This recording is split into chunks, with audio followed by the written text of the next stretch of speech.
আবারও আরেকটি ভিডিওতে আপনাদেরকে স্বাগত। সামুদ্রিক মাছ অনেকেই পছন্দ করেন না, কিন্তু আপনারা কি জানেন সামুদ্রিক মাছের উপকারিতা? যেমন পাবদা মাছে প্রচুর পরিমাণে ক্যালসিয়াম থাকে, যা আমাদের শরীরের দাঁত হাড় মজবুত করতে সহায়তা করে, শরীরের দুর্বলতা দূর করতে সাহায্য করে, এমনকি হৃদরোগের ঝুঁকি কমাতে সাহায্য করে।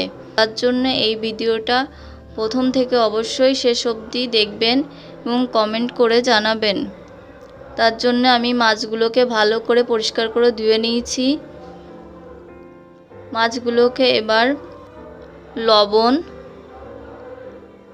হলুদ, লঙ্কার গুঁড়ো, সামান্য সরিষার তেল দিয়ে ভালো করে মাছগুলোর গায়ে মাখিয়ে নেব। মাছগুলোকে মাখানো হয়ে গেছে। এবার একটা প্যানে নিয়ে নেব পরিমাণ মতো সরিষার তেল। তেলটা গরম হয়ে গেলে মাছগুলোকে এক এক করে তেলের মধ্যে দিয়ে দেব। মাছগুলোকে দিয়ে মাছগুলোকে একটু উল্টে দেব। প্রত্যেকটা মাছগুলোকেই উল্টে দেব।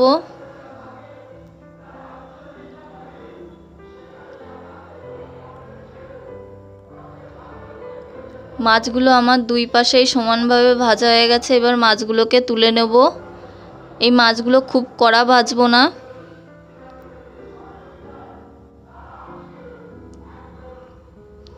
মাছগুলোকে তুলে নেওয়ার পর দিয়ে দেব কেটে রাখা আলুগুলোকে একটু ভেজে নেব।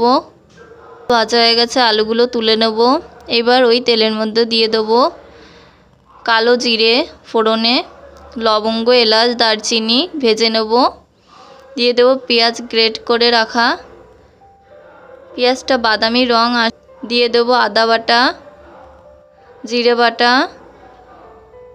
লঙ্কা বাটা দিয়ে একটু ভেজে নেব। দেব হলুদ গুঁড়ো,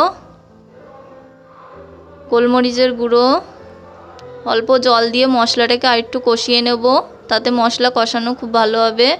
মশলা কষিয়ে গেছে, তেলও ছেড়ে গেছে। এবার দিয়ে দেব ভেজে রাখা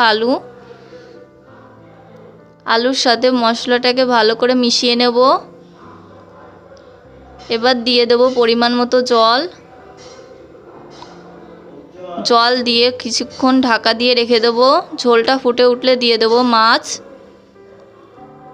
মাছ দিয়ে আর 2-3 মিনিট একটু ফুটিয়ে নেব।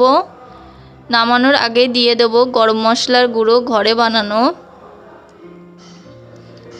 দিয়ে নামিয়ে দেব। রেডি হয়ে যাবে পাবদা মাছের আলু দিয়ে তেল ঝাল। যে কোনো মাছই সামুদ্রিক